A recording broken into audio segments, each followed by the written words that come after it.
The lawn was covered with prostrate men, too tired to walk farther, too weak from wounds to move.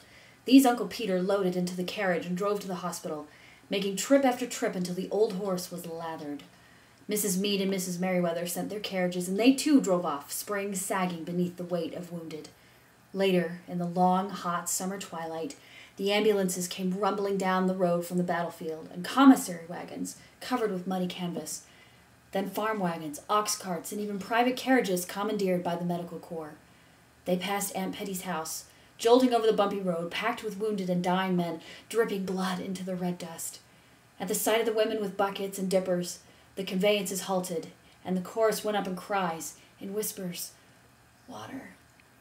Scarlet held wobbling heads that parched lips might drink, poured buckets of water over dusty, feverish bodies and into open wounds that the men might enjoy a brief moment's relief. She tiptoed to hand dippers to ambulance drivers, and of each she questioned, her heart in her throat, "What news? What news?" From all came back the answer, "Don't know for certain, lady. It's too soon to tell." Night came, and it was sultry. No air moved, and the flaring pine knots the negroes held made the air hotter. Dust clogged Scarlet's nostrils and dried her lips.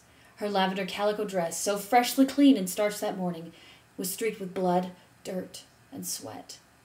This, then, was what Ashley had meant when he wrote that war was not glory, but dirt and misery.